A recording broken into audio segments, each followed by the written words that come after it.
নমস্কাৰ তোমালোক সকলোকে স্বাগতম জনাইছো আসাম কেৰিয়াৰ পইণ্ট ইউটিউব চেনেলটোলৈ তো আজিৰ এই ভিডিঅ'তে আমি তোমালোকৰ আগন্তুক অহা দেওবাৰে অৰ্থাৎ 13 জুলাইত অনুষ্ঠিত হ'ব লগা জিএনএম নাৰ্ছিঙৰ এন্ট্ৰেন্স পৰীক্ষাৰ বাবে সহায়ক হোৱাকৈ গণিতৰ আৰু এটা ৰিভিজন ক্লাছ লৈছো তো এই ক্লাছটোত আমি আগতে আলোচনা কৰা কিছুমান কোৱেশ্চন ৰিভাইজ কৰিম যিবিলাক তোমালোকৰ অতিকৈ হেল্পফুল হ'ব কাৰণ ৰিভাইজ কৰিলে তোমালোকৰ কোৱেশ্চনবিলাক বেছিকৈ মনত থাকে আৰু লগতে ইম্পৰ্টেন্ট ফৰ্মুলা আৰু শৰ্ট ট্ৰিক্স বিলাকটো কৈ দিম যাৰ সহায়ত তোমালোকে একদম খুব কম সময়তে এনেকুৱা ধৰণৰ কোৱেশ্চনবিলাক সলভ কৰিব পাৰিবা তো এতিয়া দেৰি নকৰো কোৱেশ্চনখিনি ষ্টাৰ্ট কৰো তো ফাৰ্স্ট কোৱেশ্চনটো কি দিছে চোৱা কি দিছে 5 টকা আৰু 15 টকাৰ অনুপাতটো কিমান হ'ব the ratio of rest 5 to rest 15 is so এতিয়া কথা এটা চাবা অনুপাত আৰু সমানুপাত আমি কেনেকৈ কৰিব লাগে সো অনুপাতটো আসলতে কি হয়নো ঠিক আছে এটা 5 টকা আৰু 15 টকাৰ অনুপাতটো উলিয়াব দিছে সো 5 টকা আৰু 15 টকাৰ অনুপাতটো আমি এনেকৈ লিখিব পাৰো 5 অনুপাত 15 হয়নে কি লিখিব পাৰো 5 অনুপাত 15 এতিয়া 5 অনুপাত 15 ইয়াত কোটো অপচনত নাই হয়নে 5 অনুপাত 15 কোটো অপচনত নাই সো এতিয়া আমি কাটাকাটি কৰিবলৈ চেষ্টা কৰিব লাগিব যে কোনো একে সংখ্যাৰে এই দুইটাকে হৰণ যায় নেকি ঠিক আছে অনুপাতটো যে আমি পাইছো 5 আৰু 15 অনুপাত সো এইটুক সামনে আমি দুইটাকে কিবা সংখ্যাৰে হৰণ যায় নেকি সো আমি যদি চাও 5ক যদি 5 কাটো এবাৰ যায় 15ক যদি কাটো 3 বাৰ যায় সো আমি এটো পাই গলোগে 1 অনুপাত 3 ঠিক আছে এটা 5 টকা আৰু 15 টকাৰ অনুপাতটো হ'বগে 1 অনুপাত 3 সো এটো হ'ব অপচন সি হৈছে নে অপচন সি টো কাৰেক্ট আনসাৰ হ'ব একদম সিম্পল কোৱেশ্চন হয় সকলোৱে বুজি পাইছা তো নেক্সট কোৱেশ্চনটো চোৱা নেক্সট কি দিছে তলৰ কোনটো একক অনুপাত which of the following unit ratio ঠিক আছে which of the following is unit ratio এতিয়া চোৱা একক অনুপাত বিলাক কোন বিলাক হয় ঠিক আছে একক অনুপাত কোন বিলাক হ'ব যিবিলাক অনুপাত 1:1 ত থাকিব ঠিক আছে 1:1 ত আমি পাওঁ তো হেবিলাকক একক অনুপাত বুলি কোৱা হয় সো 3 আৰু 5ক যদি আমি কাটাকাটি কৰো না যায় সো এটো 1:1 নহব 2:3 নহব 1:5 এটো নহব তো 5:5 টো যদি আমি চাও কাটাকাটি কৰো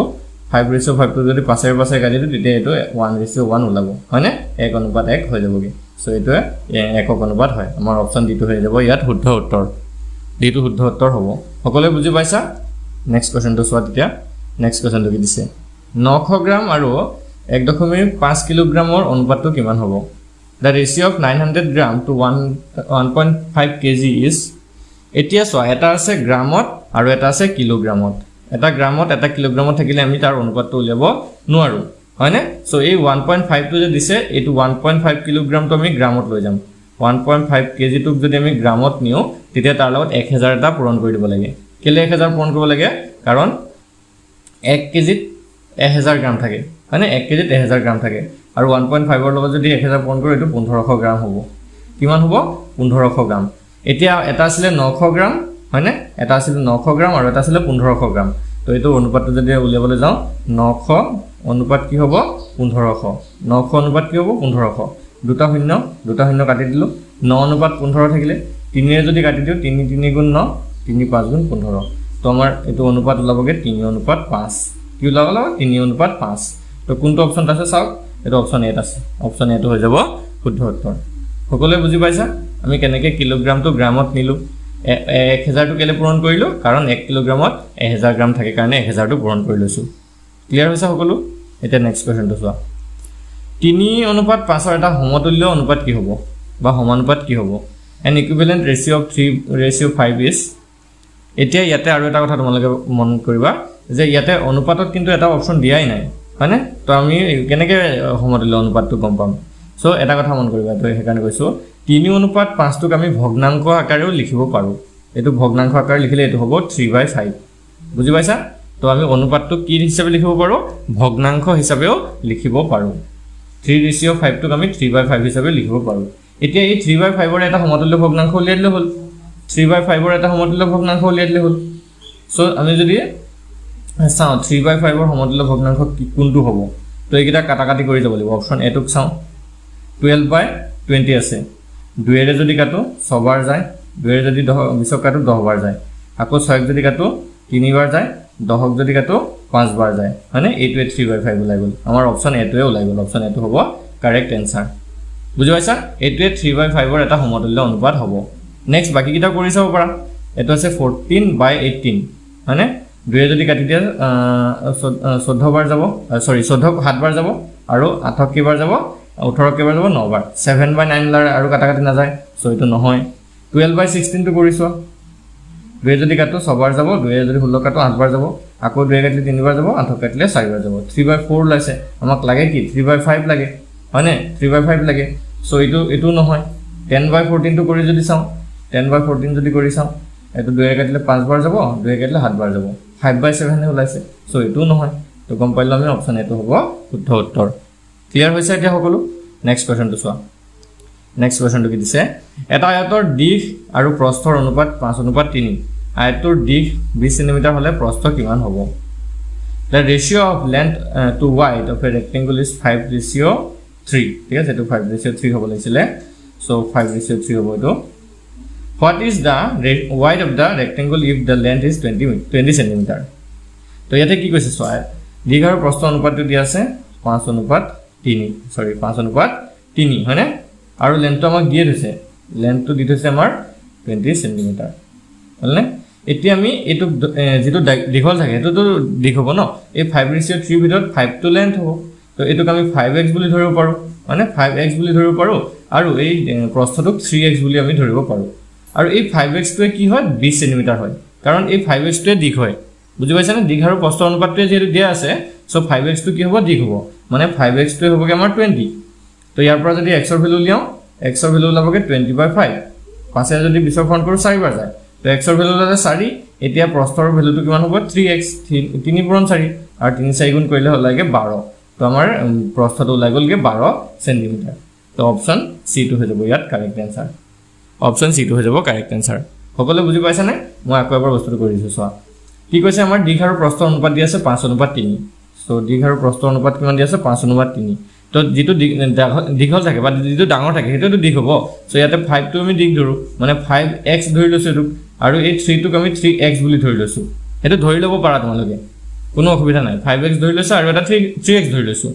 এতিয়া আকৌ দিশটো আমাৰ দিয়ে থৈছে নহয় 20 cm বুলি সো আমি কি 5x মানে দিশ ধৰিছিলো তো 5x মানে কি হ'ব ইয়াতে এবাৰ 20 হ'বগে তো x ৰ ভ্যালুটো ইয়াৰ পৰা যদি কৰিবলৈ যাও 20/5 মানে 20/5 আৰু পাছে যদি 20 কাটো 4 বাৰ ওলাই x সমান 4 ওলালে তো 3x সমান কিমান হ'ব 3 * 4 3 * 4 3 4 গুণ 12 এটো হৈ গলগে প্ৰস্থ মানে এটা অপচন সি টো হল প্ৰস্থ নেক্সট আছে দুটা সংখ্যাৰ অনুপাত হৈছে 4:5 সৰু সংখ্যাটো 28 ডাঙৰ সংখ্যাটো কি হ'ব the ratio of two number is 4:5 the smallest number is 28 the largest number is ইয়াতো একে ধৰণৰ কোৱেশ্চন ভালকে চাবা কি দুটা সংখ্যাৰ অনুপাত দিয়া আছে আমাক 4:5 তো এতিয়া আমি এটা অনুপাতক 4x বুলি ধৰিব পাৰো আৰু এটাক 5x বুলি ধৰিব পাৰো এটা নম্বৰ 4x আৰু এটা নম্বৰ 5x ইয়াৰ ভিতৰত ডাঙৰটো কোনটো চোৱা ডাঙৰটো হৈছে 5x আৰু সৰুটো হৈছে 4x এতিয়া সৰু সংখ্যাটো 28 দিয়া আছে আমাক মানে 4x সমান আমাৰ কিমান দিয়া আছে 28 দিয়া আছে তো ইয়াৰ পৰা x ৰ ভ্যালু লিও 28/4 যদি কৰো এটো 7 বাৰ ওলাব x ৰ ভ্যালুটো ওলালে কিমান 7 যে ডাঙৰ সংখ্যাটো চোৱা ডাঙৰ সংখ্যাটো হৈছে 5x মানে 5 * 7 5 * 7 5 7 গুণ 35 মানে 5 7 গুণ হলগে 35 অপচন আমাৰ সি টো হলগে ইয়াতে শুদ্ধ উত্তৰ একদমই সিম্পল হয় বহুত টান নহয় তো তোমালোকে ইমান টান বুলি ভাবি নথাকিবা অনুপাত সমানুপাতৰ প্ৰশ্নবিলাক ইমানো টান নহয় একদমই সহজ হয় তোমালোকে লৈ লবা ঠিক আছে সকলো বুজি পাইছা চাগে তো বুজি পালে তোমালোকে কমেন্টত ইয়েস এটা লিখি জনাবাচোন তো তেতিয়া নেক্সট কোৱেশ্চনটো চাও নেক্সট কোৱেশ্চনটো কি দিছে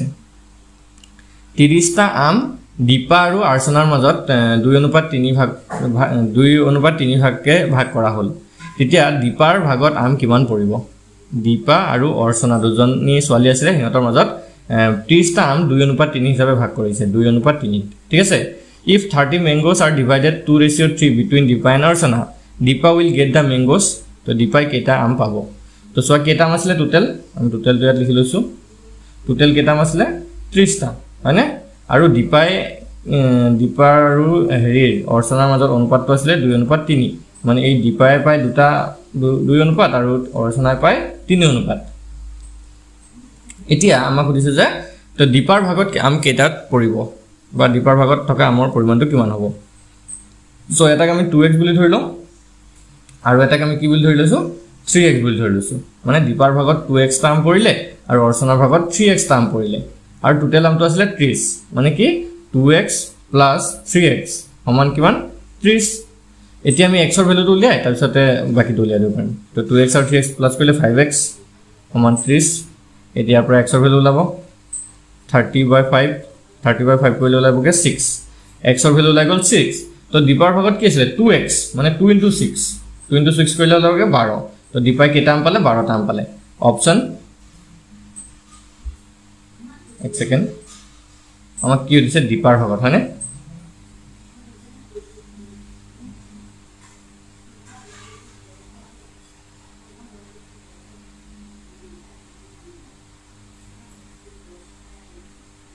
মানে 12 অপশনত দেখুন দেখা নাই অপশনত 12 দেখা নাই ঠিক আছে এটো সাম অপশন গিটা খেলিমেলি হ'ব পাৰে আমি 12টা হ'ব লাগে সো এক সেকেন্ড ইটো কৰি চাওঁচোন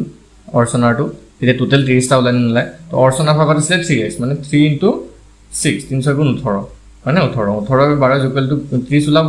সো ইয়াতে আমাৰ অপশনটো খেলিমেলি হৈছিল এটা অপশনত মই 18 লিখি দিছো ঠিক আছে এটো সৰি 18 নহয় 12 লিখি দিছো সো এটা অপশন ডি টু 12 লিখি দিছো তেটো আমাৰ অপশন ডি হ'ব কারেক্ট आंसर বুজি পাইছা সকলে অলপ ইয়াতে টাইপিং মিস্টেক হল ইয়াতে आंसरটো দিয়া নাছিলে মুঠতে কৰাটো বুজি পাইছা ন তোমালোকে সকে কেনেকৈ কৰিব লাগে আমি সো এখিনি কৰিলে তোমালোকে হৈ যাবগে ৰেশিও প্ৰপৰ্শনাল মানে অনুপাত সমানুপাতৰ এনেকুৱা ধৰণৰ কোৱেশ্চন বিলাকে আহে ইয়াতকে টান ইমান নাহিব তোমালোকৰ ঠিক what is the mean of 18 and 35 18 আৰু 35 ৰ গড় কিমান এটা চোৱা এটো এভাৰেজটোক মিন বুলিও কোৱা হয় ঠিক আছে তো তোমালোকৰ এভাৰেজ বুলিও আহিব পাৰে বা মিন বুলিও আহিব পাৰে ঠিক আছে হোৱাট ইজ দা এভাৰেজ বা what is the mean of 18 and 35 18 আৰু 35 ৰ গড় কিমান হয় সো প্ৰথম কথা হল তোমালোকে বেসিক নলেজটো জানিব লাগিব যে এভাৰেজটো কি হয় বা কেনেদৰে আমি উলিয়াব পাৰো ঠিক আছে সো গড়টো কি কেনেকৈ উলিয়াই মই তোমালোকক শিকাই দিছো সাপোজ তিনটা সংখ্যা গড় কেনেকুৱা বিলাক সংখ্যা উলিয়াব পাৰে দুটাতকৈ অধিক সংখ্যা থাকিলেহে তাত গড় উলিয়াব পাৰে ঠিক আছে মন কৰিবা দুটাতকৈ অধিক সংখ্যা তাত থাকিব লাগিব সাপোজ মই তিনটা সংখ্যা লিখিছো বা চাৰিটা সংখ্যা লিখিছো 2 3 4 5 এই চাৰিটা সংখ্যা আছে এনেকৈ নাথাকিব পাৰে বোলে 5 8 9 16 এনেকৈ আছে বোলে যিকোনো ধৰণৰ সংখ্যা থাকিব পাৰে সো আমি প্ৰথমৰ সংখ্যা কিটাকে ললো ঠিক আছে কি ললো 2 3 4 5 এই সংখ্যা কিটাকে ললো এই সংখ্যা কিটা গড় কিমান হ'ব সো এই সংখ্যা কিটাৰ যদি আমি গড় উলিয়াব লাগে সিম্পল কি কৰিব লাগিব সো 2 + 3 + 4 + 5 কৰিব লাগিব লগতে তাৰ পিছতে 4 এটা দি হৰণ কৰি দিব লাগিব কেলে 4 দি হৰণ কৰিলো কাৰণ ইয়াত 4টা সংখ্যা থাকাৰ কাৰণে 4 দি হৰণ কৰিলো যদি তিনটা সংখ্যা থাকিলেতেন 3 এ হৰণ কৰিলো দুটা সংখ্যা থাকিলে 2 এ হৰণ কৰিম পাঁচটা সংখ্যা থাকিলে 5 এ হৰণ কৰিম সো এতিয়া একিটা যোগ কৰিবা 2 3 4 5 একিটা যদি যোগ কৰো 2 3 6 6 4 10 10 5 15 15 আৰু তলত 4 এটা হৰণ কৰি পিনে যিমান পাও পইণ্টত পালে পইণ্টতে থাকিব आंसर আৰু কিবা থাকিলে ফ্ৰেকশনত থাকিলে ফ্ৰেকশনতে আমি ৰাইট দিব লাগিব বুজি পাইছা এতিয়া আমি এই কোৱেশ্চনটো লাই আহো 18 আৰু 35 ৰ গড় আমাক সুধিছে তো সিম্পল 18 যোগ 35 কৰি পিনে 2 এৰে হৰণ কৰি দিয়া কেলে 2 এৰে হৰণ কৰিলো কলৈ নহয় যে 18 আৰু 35 মাত্ৰ দুটা সংখ্যা আছে তো সেই কাৰণে সিম্পল 2 এৰে হৰণ কৰিলা হল এটা 18 আৰু 35 যোগ কৰা তো এইটো যাবগে 8 8 পাছে 13 3 কৰিলে 1 3 কে 4 কে 5 53 53/2 তো 53 যদি 2 এৰে হৰণ কৰো কিমান বাৰ যায় 2 2 গুণ 4 নামিলে 1 13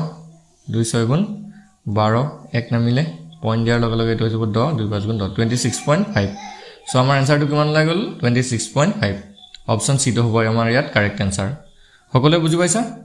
ক্লিয়াৰ হৈছে সকে তো বেসিক এটো একদম বেসিক ধৰণৰ কোৱেশ্চন হয় এনেকুৱাটো তোমালোকৰ নাহিব পাৰে এটো জানিলেহে তোমালোকে ইয়াৰ এডভান্স লেভেলটো জানিব পাৰিবা সো নেক্সট তো সোয়া দিয়া এটো তোমালোকে কৰি চাব পাৰা what is the mean of 15 and 20 15 আৰু 20 ৰ গড় কিমান হয় ঠিক আছে 15 আৰু 20 ৰ গড় কিমান হ'ব what is the average of 15 and 20 so এটো তোমালোকে ভিডিওটো পোষ্ট কৰি आंसरটো কমেন্ট কৰা সকলোৱে জনে জনে বুজি পাইছা কমেন্ট কৰা আৰু ঠিক আছে তো নেক্সট এটা সোয়া আমি কৰি দিছো তো 15 আৰু কি কৰিব লাগিব সিম্পল 15 আৰু 20 প্লাস কৰি দিয়া আৰু তাৰ পিছত 2 এৰে হৰণ কৰি দিয়া 15 আৰু 20 প্লাস কৰিলে এটো হৈ যাবগে 35 আৰু ডিভাইডেড বাই 2 35ক যদি এটা 2 এৰে হৰণ কৰো কিমান বাৰ যায় 2 গুণ 2 নামিলে 15 2 7 গুণ 14 1 নামিলে পইণ্ট দিয়াৰ লগে লগে 5 হৈ যাবগে তো এটো হৈ যাবগে আমাৰ 17.5 হল 17.5 কোনটো অপশন আছে অপশন বি আছে তো অপশন বি টো হৈ গল শুদ্ধ উত্তৰ বুজি পাইছা একদমে সিম্পল কোৱেশ্চন হয় ইমান টান ইয়াত তোমালোকৰ একো বস্তু নহয় তো গড়টো ইমান টানো নহয় এটা চেপ্টাৰ তো নেক্সট তো সোয়া এটো দিছে কেইবাটা সংখ্যা দি আছে 1 3 5 15 25 আৰু 75 গড় কিমান হ'ব ঠিক আছে what is the average of 1 3 5 15 25 and 75 so যিমান কেইটা সংখ্যা দিছে প্ৰথমতে আমি গোটেই কেইটা সংখ্যাক যোগ কৰি লম 1 plus 3 plus 5 plus 15 plus 25 plus 75 হলনে এতিয়া হৰণ কৰিম কিমানে দি চাওক এতিয়া কেইটা সংখ্যা ইয়াতে আছে 1 এটা দুটা তিনটা চাৰিটা পাঁচটা ছটা সংখ্যা আছে সো 6 ৰে আমি হেতক হৰণ কৰি দিম এটা গোটেই এটা যোগ কৰকচোন কিমান হয় 75 পইচা যোগ কৰিলে তো গলগে 100 মানে 15 পইচা 20 120 এতে 3 কে 4 124 কিমান হলগে উটেটো 124 আৰু তলত 6 124 আৰু তলত হৈ গলগে 6 আৰু ইয়াতক যদি আপুনি কটাকটি কৰে এটো সামথিং 20.6666 কে ওলাই গঠিব 666 এনেকে যেটো আমি 20.67 বুলি ধৰিব পাৰো হল 20.67 বুলি ধৰিব পাৰো সো আমাৰ অপচন কোনটো কাৰেক্ট হ'ব ইয়াতে অপচন এটো হৈ যাবগে কাৰেক্ট আনসাৰ ঠিক আছে এইটা সংখ্যা 1 3 5 15 25 আৰু 75 ৰ যেটো এভাৰেজ বা গড় হেটো হৈছে 20.67 সকলে বুজি পাইছে তো আগবঢ়ো নেক্সট কোৱেশ্চন তো চোৱা 1 ৰ পৰা 9 লৈ থকা যুগ্ম সংখ্যা কেইটাৰ যোগফলৰ গড় কিমান হ'ব What is the average of the sum of the even numbers from 1 to 9 ঠিক আছে 1 ৰ পৰা 9 লৈ থকা যুগ্ম সংখ্যা কেইটাৰ যোগফলৰ গড়টো কিমান হ'ব সো প্ৰথম কথা হ'ল আমি এতিয়া 1 ৰ পৰা 9 লৈ থকা যিকিটা যুগ্ম সংখ্যা আছে সেইকিটা চাই লওঁ তো 1 ৰ পৰা 9 লৈ ঠিক আছে 1 ৰ পৰা 9 লৈ থকা যুগ্ম সংখ্যা কেইটা প্ৰথমটো হৈছে 2 তাৰ পিছতে 4 তাৰ পিছতে 6 তাৰ পিছত 8 হল এইকিটা হৈছে যুগ্ম সংখ্যা এটা এইকিটাৰ গড় উলিয়াব দিছে যোগফলৰ গড় উলিয়াব দিছে সো এতিয়া আমি যদি চাওঁ 2 plus 4 plus 6 plus 8 কৰিব লাগিব আৰু ডিভাইড কৰিব লাগিব কি হেৰে 1 2 3 4 4 ৰে ডিভাইড কৰিব লাগিব এটা যোগ যদি কৰে এইটা কিমান হ'ব তো 6 6 10 8 10 10 20 এটো গলকে যোগফলটো 20 আৰু তলত 4 20 এ যদি 20 ক 4 হৰণ কৰিলে এটো হ'বগে 5 সো আমাৰ আনসাৰটো ওলাই গলকে 5 বুজি পাইছা আনসাৰটো 5 হ'ব অপচন এটো হ'ব কাৰেক্ট আনসাৰ ঠিক আছে 1 ৰ পৰা 9 লৈ থকা যুগ্ম সংখ্যা কেইটাৰ যোগফলৰ গড় হ'বগে 5 খেলিমেলিটো লগা নাই সকলোৰে বুজি পাইছে সাগে নেক্সট কোৱেশ্চন তো সোৱা এজন লৰাই গণিতত 80 নম্বৰ আৰু ইংৰাজীত 72 নম্বৰ পালে লৰাটোৰ গড় নম্বৰ কিমান হ'ব A boy gets 80 marks in mathematics and 72 marks in English what is the average mark of the boy so এই কোৱেশ্চন তো সোৱা লৰাজনে কিমান পালে গণিতত 80 আৰু ইংৰাজীত পালে 72 তো সিম্পল 80 আৰু 72 গড় উলিয়াব লাগে সো 80 যোগ 72 কৰি পিনে 2 ৰে হৰণ কৰি দিয়া এটা 80 আৰু 72 যদি যোগ কৰা 80 আৰু 72 প্লাস কৰিলে 152 হ'ব আৰু তাক যদি 2 ৰে ডিভাইড কৰা এটো কাটাকাটি কৰিলে 2 7 গুণ 14 আপলে থাকিলে 12 2 7 12 76 কিমান যাব আমাৰ 76 টাইমছ যাব সো আনসাৰটো কোনটো হ'ব অপচন এটো কাৰেক্ট আনসাৰ হ'ব বুজি পাইছা সকলোৱে গড়টো কেনেকৈ উলিয়াব লাগে বুজি পাইছা সো নেক্সট কোৱেশ্চনটো চোৱা এতিয়া এজন মানুহে 5 ঘণ্টাত 20 কিলোমিটাৰ দূৰত্ব অতিক্ৰম কৰে আৰু 24 কিলোমিটাৰ 4 ঘণ্টাত অতিক্ৰম কৰে তেনেহলে গড় বেগ কিমান হ'ব a man travels 20 km in 5 hours and 24 km travel in 4 hours what is the average velocity of the man বা what is the average speed of the man so এই ক্ষেত্ৰত তোমালোকে কেনেকৈ কৰিবা ভালদৰে মন কৰিবা তো ইয়াতে আমাক কি উলিয়াব দিছে গড় বেগ উলিয়াব দিছে অৰ্থাৎ স্পিডটো উলিয়াব দিছে সো গড় বেগটো কেনেকৈ উলিয়াই তোমালোকে ভালকে চাবা গড় বেগটো উলিয়াবৰ কাৰণে গড় বেগ মই লিখি দিছো সূত্ৰটো লিখি লবা দেই তোমালোকে গড় বেগ উলিয়াবৰ কাৰণে ওপৰত লিখিব মুঠ দূৰত্ব ওপৰত কি লিখিব মুঠ দূৰত্ব আৰু তলত লিখিবা মুঠ সময় মুঠ দূৰত্ব বা মুঠ সময় কৰি পেলাবা তেতিয়া আমাৰ আনসাৰটো ওলাই যাবগে এতিয়া মুঠ দূৰত্ব কিমান হ'ব সো মুঠ দূৰত্ব কিমান হ'ব 20 প্লাস প্ৰথমতে 20 কিলোমিটাৰ গ'ল আৰু তাৰ পিছত 24 কিলোমিটাৰ গ'ল তো 20 প্লাস 24 আৰু মুঠ সময় কিমান আছিল প্ৰথমতে 5 ঘণ্টা লাগিছিল আৰু তাৰ পিছতে 4 ঘণ্টা লাগিছিল 5 যোগ 4 5 যোগ 4 তো এটো 20 আৰু 24 যোগ কৰিলে এটো হৈ যাবগে 44 আৰু এটো হ'ব যে 5 4 9 এটা 44 ক যদি 9 ৰে হৰণ কৰো আমি 44 ক যদি 9 ৰে হৰণ কৰো 9 4 গুণ 36 9 থাকিলে এক সেকেন্ড 14 পৰা 7 থাকিল 8 8 থাকিলে দশমিক দিয়া লগে লগে এটো হৈ যাবগে 80 তো 8 9 72 তো এনেকা হ'ব 4.8 মানে 4.8 আমাৰ অপচন এটা আছে অপচন এটো হৈ যাবগে কাৰেক্ট আনসাৰ অপশন এটো হৈ গলগে কাৰেক্ট आंसर বুজি পাইছা কি কলো আকৌ এবাৰ কৈ দিছো ভালকে চাই লোৱা সো আমাৰ এজন মানুহে 5 ঘণ্টাত 20 কিলোমিটাৰ দূৰত্ব অতিক্ৰম কৰে বুলি কৈছে আৰু 24 কিলোমিটাৰ 4 ঘণ্টাত অতিক্ৰম কৰে বা 4 ঘণ্টাত 24 কিলোমিটাৰ অতিক্ৰম কৰে তেনেহলে গড় বেগটো কিমান হ'ব আমাক সুধিছে সো গড় বেগটো উলিয়াবৰ কাৰণে কি কলো সূত্ৰটো মনত আছে ওপৰত লিখিব লাগিব মুঠ টোটাল ওপৰত লিখিব লাগিব টোটাল ডিসটেন্স আৰু তলত লিখিব লাগিব টোটাল টাইম তলত লিখিব লাগিব টোটাল টাইম সো এতিয়া টোটাল ডিসটেন্স তো আছিল কিমান 20 plus 24 আৰু টোটাল টাইম তো আছিল 5 plus 4 এটা 20 আৰু 24 প্লাস কৰিলে 44 হয় আৰু 5 আৰু 4 প্লাস কৰিলে 9 হয় আৰু 9 যদি 44 কাটি দিও 4.8 সামথিং এনেকা ওলাগে সো এটা আমাৰ অপচন এ টো হৈ যাবগে কাৰেক্ট आंसर বুজি পাইছা সকলে বুজি পাইছা সো আগবঢ়াব পৰা নেক্সট কোৱেশ্চন তুলে নেক্সট চোৱা the average of 7 consecutive number is 20 the largest of this number is most important question হয় এটা সবতকে ইম্পৰ্টেন্ট কোৱেশ্চন হয় ভালকে চাই যাবা এবিলাক তো ইজি ধৰণৰ কোৱেশ্চন হয় এটোতে তোমালোকৰ পাজল লাগি যাব আৰু ভুল কৰি থৈবা যদি আহে সো হেকাৰণে ভালকে চোৱা একেৰাহে 7টা সংখ্যাৰ গড় 20 এই সংখ্যাকেইটাৰ ভিতৰত আটাইতকৈ ডাঙৰ সংখ্যাটো কি হয় সো একেৰাহে 7টা সংখ্যা মানে যিবিলাক ক্ৰমিক সংখ্যা বুলি আমি কওঁ ঠিক আছে ক্ৰমিক সংখ্যাবিলাকৰ গড় দি আছে 20 সো এটো আমি যদি ধৰা এটা এনেকে ধৰো 1 ধৰো তেতিয়া তাৰ পিছত 2 তাৰ পিছত 3 তেনেকে 7 লৈকে যাব এটাক যদি আমি 10 ধৰিছো এটা 11 এটা 12 এটা 13 এনেকে গৈ গৈ 17 লৈকে যাব বুজি পাইছা হেবিলাককে ক্ৰমিক সংখ্যা বুলি কোৱা হয় সো তেনেকা 7টা ক্ৰমিক সংখ্যা আছে 7টা ক্ৰমিক সংখ্যাৰ গড় দি আছে আমাৰ 20 তো এই সংখ্যাকেইটাৰ ভিতৰত আটাইতকৈ ডাঙৰ সংখ্যাটো কি হ'ব তেনেকা ক্ষেত্ৰত তোমালোকে প্ৰথম সংখ্যাটো ধৰি লবা x হল প্ৰথম সংখ্যাটো কি ধৰি ললো x তেতিয়া তাৰ পিছৰ সংখ্যাটো হৈ যাবগে x + 1 তাৰ পিছৰটো হ'ব x + 2 তাৰ পিছৰটো হ'ব x + 3 তাৰপা x + 4 তাৰপা x + 5 হল তাৰ পিছৰটো লাষ্টৰটো হ'ব x + 6 ছটা সংখ্যা হল এটা দুটা তিনটা চাৰিটা পাঁচটা ছটা সাতটা হল সাতটা সংখ্যা হল নে তো প্ৰথমটো ধৰি ললো x তেতিয়া তাৰ পিছৰটো হ'ব x + 1 তাৰ পিছৰটো হ'ব x + 2 তাৰ পিছৰটো x + 3 তাৰ পিছৰটো x + 4 তাৰ পিছৰটো x + 5 আৰু লাষ্টৰটো হ'ব x + 6 আৰু আমাৰ যেটো উলিয়াব দিছে আটাইতকৈ ডাঙৰটো হেতু হ'ব x + 6 আটাইতকৈ ডাঙৰটো যেটো উলিয়াব দিছে সো x + 6 টো আমাৰ आंसर হ'বগে এতিয়া আমি x ৰ ভ্যালুটো ইয়াৰ পৰা উলিয়াব লাগিব তো x ৰ ভ্যালুটো কেনেকৈ উলিয়াম যেহেতু আমাক এটা বস্তু দি থৈছে গড়টো দি থৈছে ইহঁতৰ তো ইহঁতৰ গড় উলিয়াবৰ কাৰণে গোটেইকিটাক প্লাস কৰিব লাগিব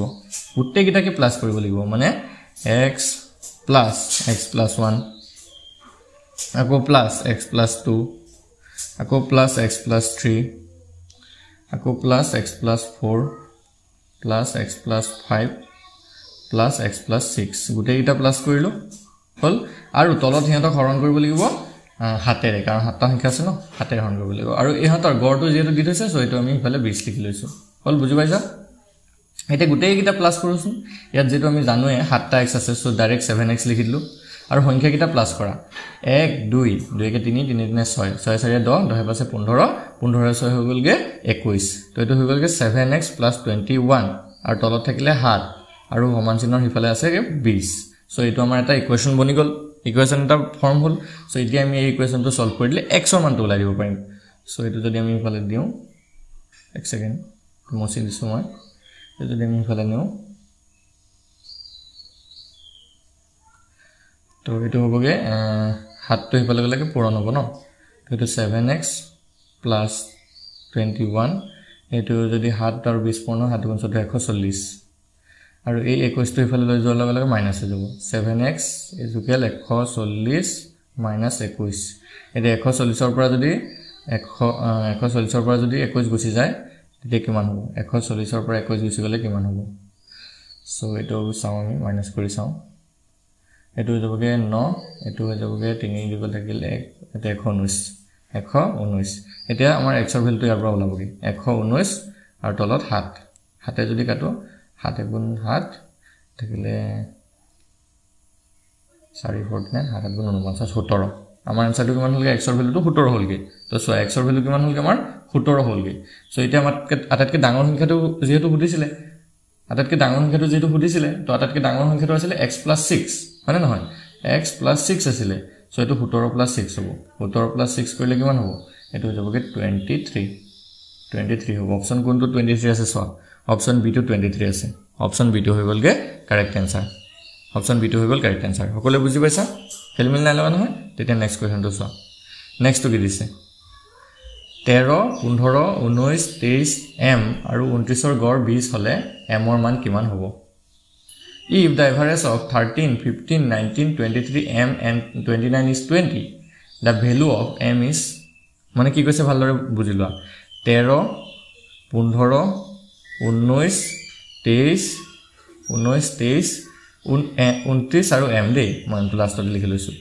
1 2 3 4 5 6টা এই 6টা সংখ্যা আছে আৰু 6টা সংখ্যাৰ গড়টো আমাক দিয়া আছে 20 এই 6টা সংখ্যাৰ গড়টো কিমান দিছে 20 দিয়া আছে এভাৰেজটো হল এভাৰেজটো 20 দিয়া আছে সো এতিয়া এই m ৰ মানটো উলিয়াব লাগে m টো ইয়াত যেটো লুকাই আছে বা নাইকে হৈ আছে সো m ৰ মানটো আমি উলিয়ামগে তো কি কৰিব লাগিব প্ৰথমতে গোটেই কিটা যোগ কৰি লম হয়নে 13 যোগ 15 যোগ 19 23 যোগ 29 আৰু যোগ m আৰু তলত কি থাকিব তলত 1 2 3 4 5 6 থাকিব তলত 6 ৰে হৰণ কৰিম আৰু এই যেটো গড় পাম ইয়াৰ গড়টো আমাক দি থৈছে 20 এতিয়া আমি গোটেই কিটা যোগ কৰিব লাগিব 13 15 19 23 আৰু 29 তো এইকিটা আপোনালোকে যোগ কৰি চাবা তোমালোকে যোগ কৰি চাবাচোন এইকিটা কিমান হয় ঠিক আছে তোমালোকে এটো যোগ কৰি তাৰ পিছতে পাতিবা তো আমি যোগটো কৰি থৈছো সো এটো কাৰণ বহুত দীঘলীয়া যোগ হ'ব ন তোমালোকে এটো যোগটো কৰিব পাৰা যোগটো চাগে পাৰা সবে তো এটো 99 হয় 99 প্লাস m তলত হ'বগে 6 আৰু ইফালে হ'বগে 20 হল এতিয়া আকৌ 6 টো ইফালে যোৱাৰ লগে লগে কি হৈ যাবগে পূৰণ হৈ যাবগে সো এতিয়া পাকিকন কৰি দিছো চাই লম মই মচি দিছো ওপৰখন এতিয়া এটো কি হ'বগে 99 প্লাস সৰি এক সেকেন্ড 99 প্লাস m ইকুয়াল 6 আৰু 20 পূৰণ কৰিলে যোগ হ'ব 120 আৰু m ইকুয়াল কিমান হ'বগে 120 মাইনাস 99 আৰু 120 ৰ পৰা যদি 99 মাইনাস কৰো তেতিয়া এটো 21 ওলাবগে সো m ৰ ভ্যালুটো আমাৰ ওলাই গল 21 অপচন ডি টো হৈ যাব ইয়াত কাৰেক্ট আনসাৰ অপচন ডি টো হৈ গল শুদ্ধ উত্তৰ বুজি পাইছা সকলে খেলমিল লগা নাই নহয় তো নেক্সট কোৱেশ্চনটোলৈ আগবঢ়ো নেক্সট তো চোৱা 10 ৰ উৎপাদক কেইটাৰ গড় কিমান হ'ব What is the average of the product of 10 এতিয়া প্ৰথম কথা হল 10 ৰ উৎপাদক কেইটা আমি জানিব লাগিব সো আমি চাও যদি 10 ৰ উৎপাদক কেইটা কি আছে 10 ৰ উৎপাদক যদি আমি চাবলৈ যাও 1 পূৰণ 10 হয় আৰু 2 পূৰণ 5 হয় মানে 10 ৰ উৎপাদক কেইটা কি পালো 1 2 5 আৰু 10 হলনে 1 2 5 আৰু 10 এতিয়া এইকেইটাৰ গড় উলিয়াব দিছে তো সিম্পল 1 যোগ 2 যোগ 5 যোগ 10 কৰি তাৰপিছত 4 ৰে হৰণ কৰি দিম কাৰণ যেহেতু 4টা সংখ্যা আছে তো 10 পাছে 15 16 17 18 ডিভাইডেড বাই 4 18 যদি 4 ৰে হৰণ কৰো এটো 4.5 মান ওলাব মানে 4.5 মান নহয় 4.5 এ ওলাব তো আমাৰ আনসাৰটো কি ওলাব গল 4.5 অপচন বি টো হৈ যাবগে শুদ্ধ উত্তৰ ইয়াত অপচন বি টো হৈ গল শুদ্ধ উত্তৰ তো ইমান টানো কোৱেশ্চন নহয় একদমে ইজি ধৰণৰ কোৱেশ্চন আহিব তোমালোকৰ এভাৰেজৰ সো যদি তোমালোকে ভালদৰে বুজি পাইছা তেতিয়া ভিডিওটো এটা লাইক কৰি দিবা